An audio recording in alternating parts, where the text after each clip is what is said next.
Hey everybody, what's going on? Kyle here with part 2 of Everglow. If you haven't seen part 1, put a link in the description below. Definitely check that out first and play that first because it kind of builds, it's the foundation work for the rest of the song, especially the verse. So the verse I'm not going to play, I'm just kind of going to get right into it. It's very similar to the rest of the song, it's just the right hand's kind of dialed down a back with the melody and such. So we're going to start off with left hand. We get the same chords as before, the C sharp, G sharp, C sharp, A, E, A, E, A, B, and F sharp, G sharp, B. So I said once you get those chords down, they play a critical role in the rest of the song. Very repetitive. So starting off with the right hand, you're going to slide from E to F sharp to G sharp. And from there you're going to play E and B with your right hand, left hand B. Then come down to the A, you're going to play right hand C sharp E, left hand with the A, E, A. And I'll say too, just for this, for the verse, let's split it up into two parts. We'll call this part 1, and then we'll call this part 2.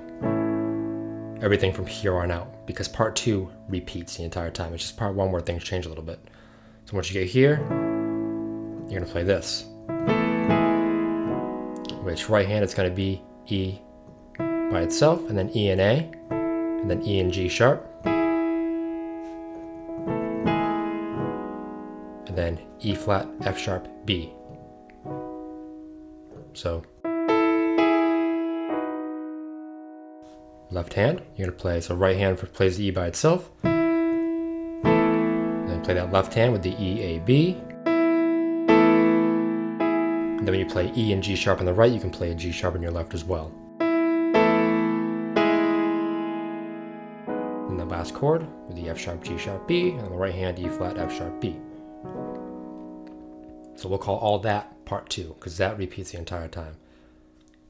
So now saying that, now that you know that, we'll say part 2, or the second part of the verse, second time around, we'll do this. So instead of doing, what we're going to do is going to go E and then B by itself. So then repeat everything.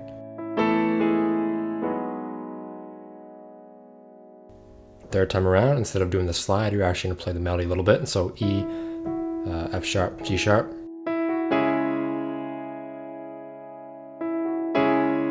And then E and B, right hand, left hand B by itself. Go back down, repeat.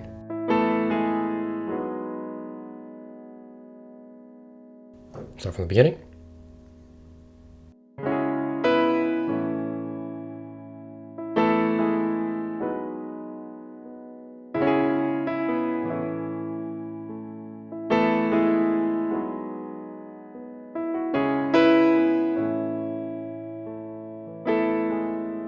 Right here, the fourth time around, you're going to play the end of the intro that you already know. It's just the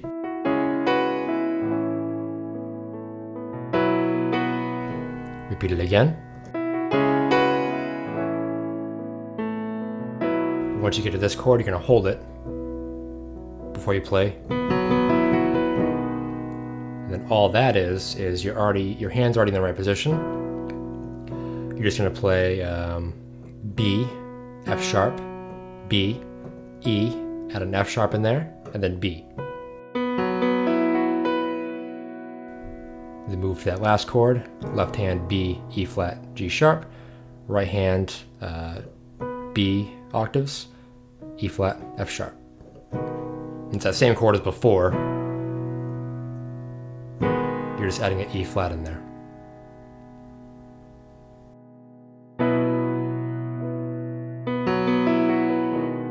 You could also start that section off too with the F sharp instead of the B. I personally like doing the B, so you could do this for example. But I like to do this. And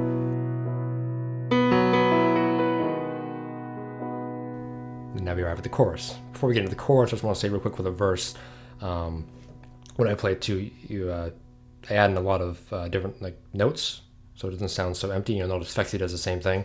I don't think Chris plays the same exact thing every single time. I think it's a little bit different, depending on what he feels.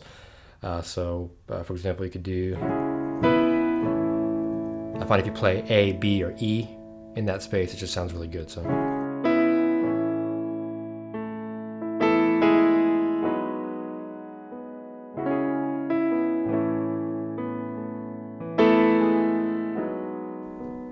what I mean? Just when you're on that chord, just play that again just to fill the space. Just add different notes, things like that, just to kind of make it your own. So that being said as well, definitely check out Fexxi's because you can kind of see the individual notes he has in there as well. So moving on to the chorus, this is where things change up a little bit, but they're also similar in a way. That's why it's important to practice each part, I recommend, so you kind of know and don't get too confused thinking which part's which. So now moving on to the chorus, left hand's pretty much the same that we've been doing. Right hand is where it changes for this first part. So usually we would do the E, F sharp, G sharp. Not doing that this time. So we just did this.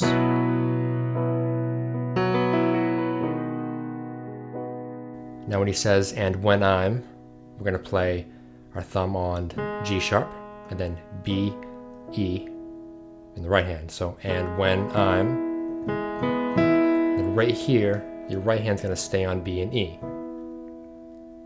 Left hand on the C sharp, G sharp, C sharp. So, and when I'm cold, right there. That's the only part that changes for that first part right there. And then we're back into the normal thing. The E octaves, C sharp, A. But then we change again. So, this part right here, what that is just E, F sharp, and then E and G sharp, and then E and B, or you can play G sharp by itself. So E, F sharp, G sharp by itself, E and B. Then down to that same chord we've already played, the E flat, F sharp. So for this part too, I'll say you ascend, and then the second time around you gotta descend. You'll see what I'm saying right there. So from the beginning of the chorus, start.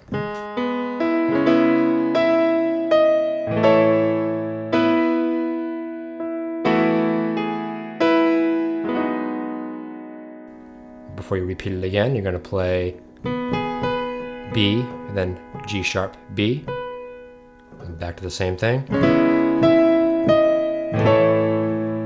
And then this time, you're already right hand's already in a good spot. You're gonna play E and B, E and G sharp, E by itself, and then E flat, F sharp. You see what I mean? Before you went up, and then the second time around you're coming back down. So first time was, and now it's.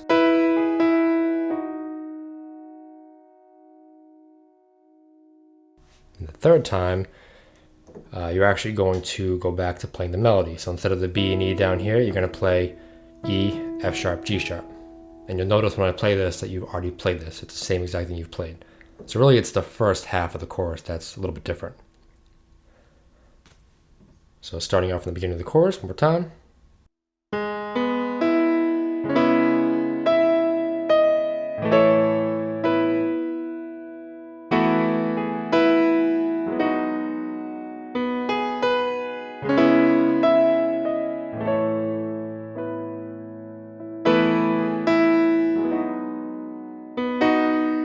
Play that chord one more time. And then right here is where you play back to normal. So this is there's a light that you give me. So there's back to the E, F sharp, G sharp.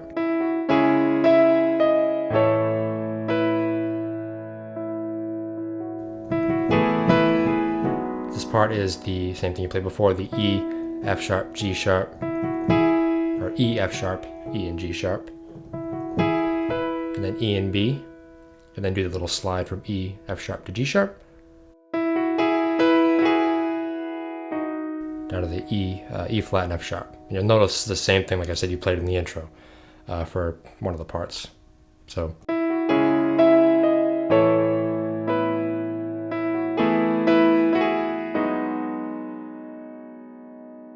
And then once again, we're back to the end of the chorus right here, which is the same exact thing you've already played.